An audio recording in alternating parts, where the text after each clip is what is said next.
time my stomach hurts. Please take me to the hospital. When I came back from a trip and brought a souvenir to my son and his wife's house, when I opened the door, my 6-year-old granddaughter was slumped on the doorstep. On top of that, she had a high fever and was severely nauseous. Dirt is noticeable on the clothes, and there is a faint smell from the body. She probably hasn't taken a bath in a while. Where's Mommy and Daddy? My granddaughter looked up at me sadly with eyes moistened with tearly eyes. The two of them are under the grave. When I realized the meaning of those words, which were uttered in a thin voice, I was struck with a violent anger. I used to be a nurse working at a general hospital. My husband died in a car accident when he was in his 40s, and our 2 children, who had been raised by a single woman, got married. After reaching the retirement age of 60, I started working as a nursery school nurse. I don't have to work too hard because I only need to feed myself, but after many years of busy life, it didn't suit me to sit still at home.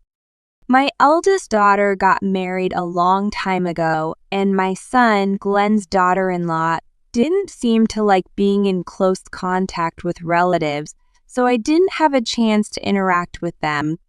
That's why I kept a relationship with my son and his wife in my hometown without getting too close, but there was one thing that bothered me. It was Posey, the only daughter of my son and his wife. My granddaughter, who will be 6 years old this year, is a solid child for her age, such as doing nursery school work, washing dishes, and preparing simple meals by herself. When she came to visit my house, I was really surprised when she started cooking her own instant noodles that she had for lunch.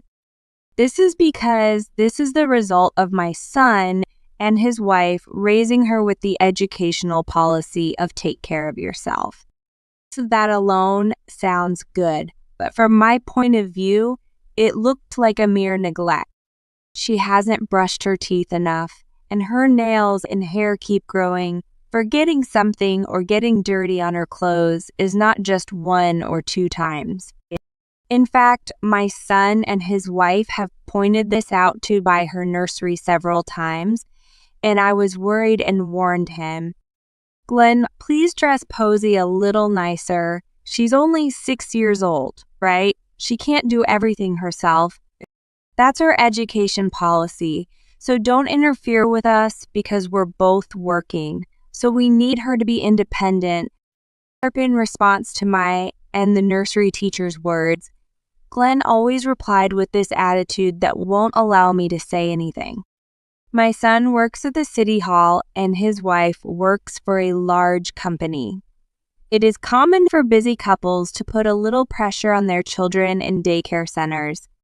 But I think there's a difference between nurturing a child's independence and not caring for them at all.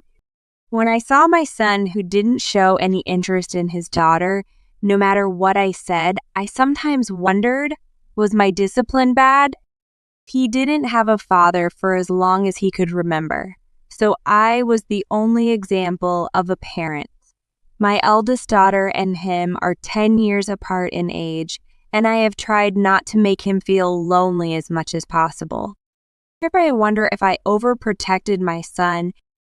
Until now, Glenn, who has left everything important to me and my eldest daughter, has a somewhat childish and spoiled part.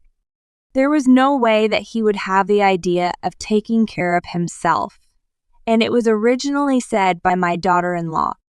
This woman was also a person with a strong character. Her parents had already passed away, and she seemed to have no relatives to call, and she had been living freely alone for a long time before marrying my son. Even when she got married and had Posey, she didn't change her lifestyle from before, and she often left home to go on business trips or eat with friends. She was 5 years older than her son, and she seemed completely higher than him in the power dynamics. I feel like I can understand why Glenn, who only relies on people, was attracted to her who pulls him along. However, I was stunned when I was told about their marriage and the birth of my granddaughter only after, just because they were busy. Don't say too much about my child because my wife will be offended. I've been told this before, so my son must be quite dependent on his wife. I was worried about Posey, but I didn't want to cause too many dramas in my daughter-in-law's relationship, so I didn't pursue her too deeply as long as there were no problems with my granddaughter's health. Little did I know at the time that this choice would lead to the worst of things later on. The season was winter, and it was the end of the year when I finished work for the year. I went on a solo trip as a distraction, and on the way back, I visited my son and his wife's home to give them a souvenir. I rang the doorbell and waited for a while, but no one answered. It's weird, it's dinner time, so it's not the time to leave the house, and the lights are on. Wondering, I put my hand on the front door, and it was not locked, so I opened the door as it was. Grandma Contrant. When I saw that scene, I was so shocked that I couldn't help but gasp. There lay my granddaughter, her stomach pressed and her face contorted in pain. Her breath was labored, her face was pale, and her mouth was dirty, as if she had vomited. My stomach hurts. Please, take me here. As she said this, she offered me a pediatrician's card. Posey, what the hell is going on? I rushed to my granddaughter and touched her forehead, where she still had a very high fever. The house is quiet and there is no sign of people. From the back of the room, I felt a heavy air. Posey's clothes are noticeably stained, and the smell that just wafts from her hair and body tells her that she hasn't taken a bath in days. Are you alone? Where are Mom and Daddy? The two of them, I've gone under the grave. In response to my question, my granddaughter looked up at me with a sad face. Huh, what does that mean? They went under the grave, no way, leaving their own daughter behind. Bad thoughts ran through my head, and I could feel my blood draining from my body. However, this time, I felt that I had to help Posey before worrying about them. The pediatrician on the doctor's card she was given was out of hours, so I rushed to the general hospital where I used to work, and she was able to get treatment immediately because of an emergency. According to the doctor, my granddaughter had food poisoning. I was told that it was due to cooking and eating in unhygienic conditions, so she had to be hospitalized for 1 day to see how things were going. Since when have you been alone? When Posey's symptoms subsided, I was able to hear more from her as she lay in bed in her hospital room. My son and his wife hadn't been home for about 3 days, and my granddaughter had been cooking her own food and instant foods that she had at home.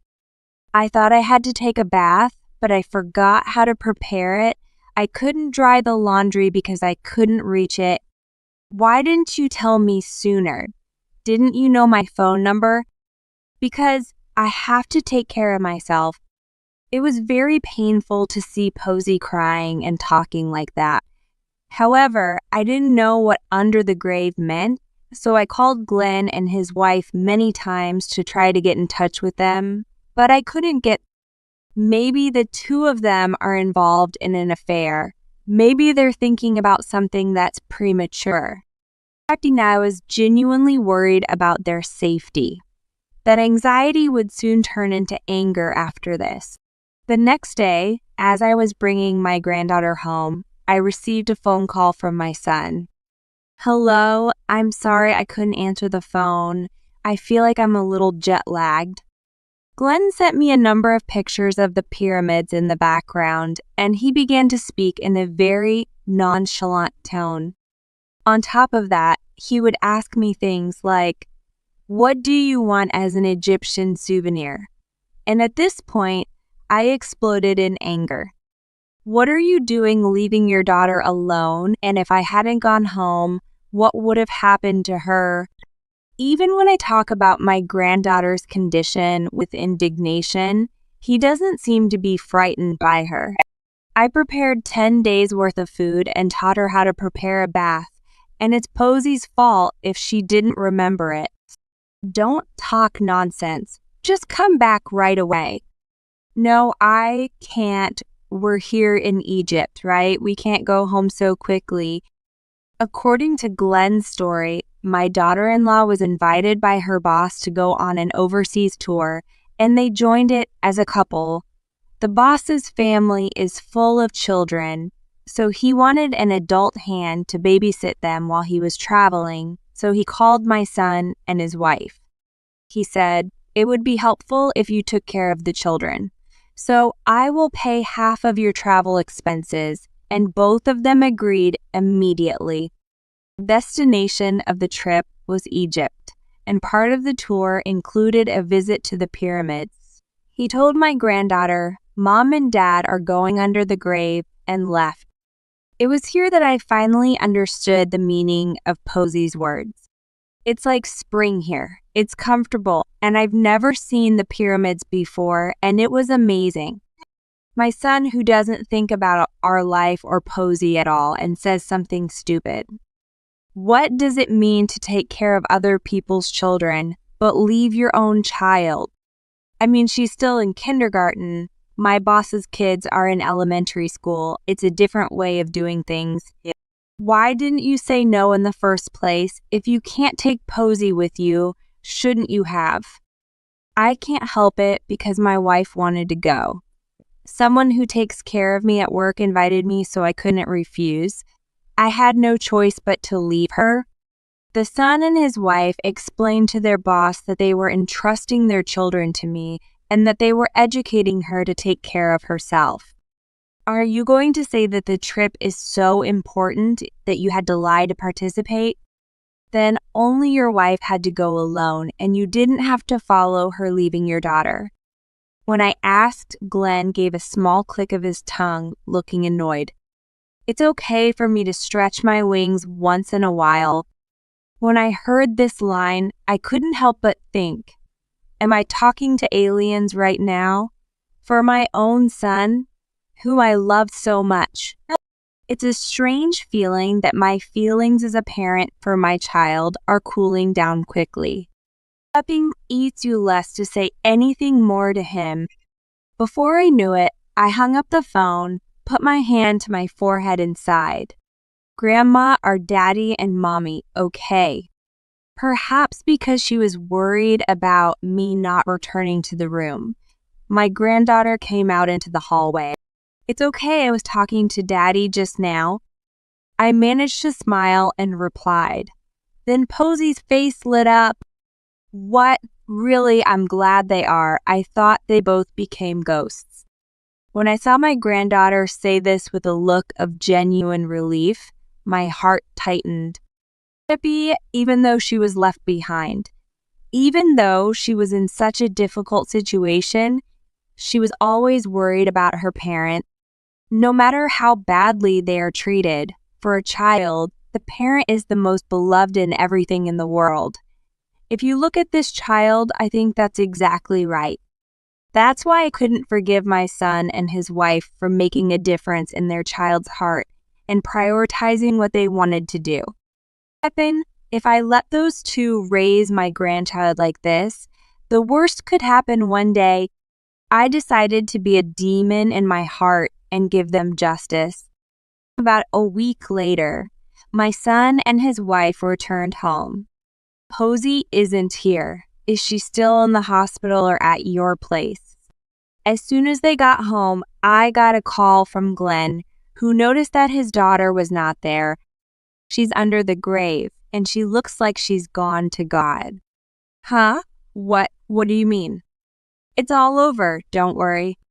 I didn't answer my son's question and ended the call unilaterally. Soon after that call, Glenn rushed to visit my house.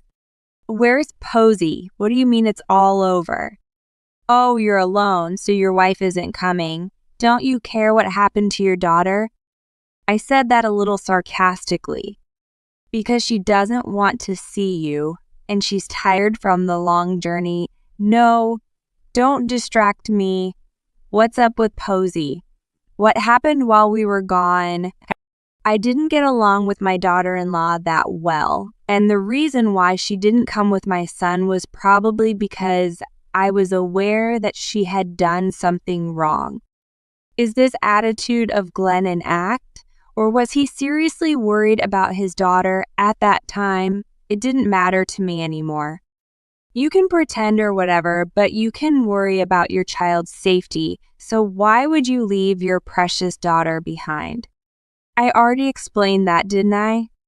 Perhaps sensing that I was really angry, my son said that, his eyes swimming, "It's both of your fault that she's gone."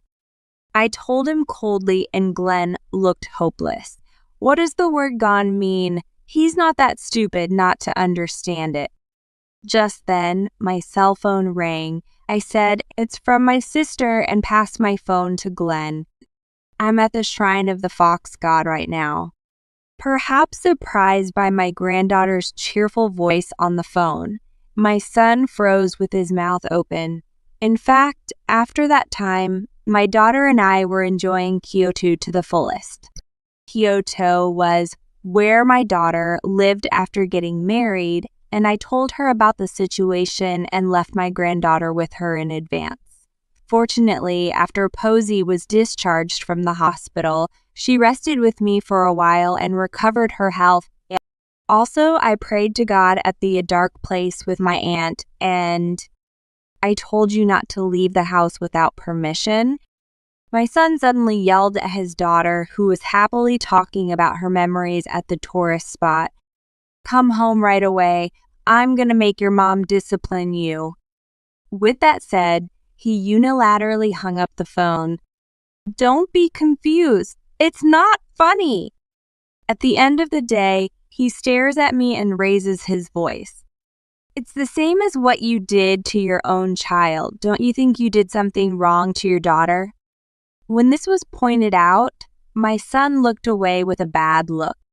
We're both busy and she has to be able to do everything by herself. My wife always says that muttering and making excuses. He hasn't changed at all since he was a child. You've always been like that, and as soon as something happened, you would always blame other people, me, your sister. What is it? Preaching? Come on, you're too old to do that. Now you blame your wife and say you're not bad. He said I was too old. I don't want to scold my son for this either. I can't tell you how lonely and painful she was. Still, I was worried about you. Okay, I'll apologize to Posey later. My son thought it was going to be troublesome, so he said so and tried to leave. She's not coming back. At these words, my son raised his voice and stopped. What you have done is not discipline. It is a crime. Get a proper guidance. Just as I said that, my son's cell phone rang at the right time. From the phone, I heard my daughter-in-law's voice screaming, "The police are coming to my house, and what do they mean to let them interrogate you and I about our child?" My son rolls his eyes in surprise and is visibly bewildered. In fact, after I left Posey with my eldest daughter, I made inquiries to the nursery school that my granddaughter attends. When I asked the staff, they said that even at the nursery, they felt uncomfortable with Posey's appearance and saw my son and his wife, who were her guardians, as people of interest. When I discussed this matter with the principal, he immediately contacted the child protection. Nursery school officials are obliged to notify any child who is acting suspicious at home. Then my son turned red in the face and became angry. Notice, don't kid yourself. If you do that, what will happen to me at work? My daughter was safe, so it's okay. You said it might have been too late if I hadn't gone, but that's not the only proof I have. So I threw a few photos that I had taken in advance to my son. It shows her grandson with multiple pinch bruises on his body. When I gave Miyuki a bath, there were a lot of wounds like this. She can't get them unless someone does that to her. Friend bit his lip and stared at the photograph and just kept silent. Haven't you actually noticed it? When I said that, he muttered, I couldn't stop it. Somewhere in my heart, I was hoping that I would be denied, and I was quite shocked by these words. Apparently, my daughter-in-law taught her daughter housework that kindergarten children could never do. And when she couldn't, she sometimes got her hands on it. This was discovered when Posey, who was recovered, told me that Mommy will be angry if I can't do it. What do you want to do by harassing your 6-year-old kid? Well, we're busy, so we want my daughter to be independent as soon as possible. It's a lie. I guess you wanted people to think that you were a good mom and dad. When I went to the appropriate place, it seemed that the staff of the counseling center and the police had interviewed my son and his wife at work. Among them, it turned out that their impression was that they were parents who were enthusiastic about education by people at work and friends. They want her to be a good girl who's independent because they want their own time, because they want to be praised by the people around them. I thought it was too selfish an idea. Did you think you could hide it? Soon the police will come here as well. Just admit your loss. No way. Is it okay to sell your own son like this? To make sure you don't do any more evil. This was undeniably my true intention. Who would love to report their own? In the meantime, the police arrived and tried to take him without question. We were just disciplining our kids. Hey, Mom, help me. You're not a kid anymore, so stop being indulgent. Take responsibility for yourself. What's more, my wife was the only one who raised her hand to Posey. Not me. Of course, she will pay for her sins, but you who turned a blind eye are also guilty. Till the very end, there was no room for sympathy for my son who blamed others. I quietly watched Glenn cry as he was put in a police car. Subsequently, my son and his wife were sentenced to prison for failing to fulfill their protective responsibilities and for causing injuries purported to be discipline. As a result, they ended up in jail for more than half a year. Both were fired from their jobs and lost their social credibility. On several occasions, my son sent me a series of letters describing the struggles of life on the other side of the fence, but there was nothing in it that said anything about remorse or concern for his daughter. It seems that what I did was not a mistake. After that, I used the system at the recommendation of the counseling center and officially became a foster parent for my granddaughter. And without telling my son, I sold my house and moved to Kyoto, where my daughter lives. Posey seemed to like the tourist spots in Kyoto and quickly became accustomed to life here. Now, with the help of my daughter and her husband who live apart from each other, I am watching my granddaughter grow up.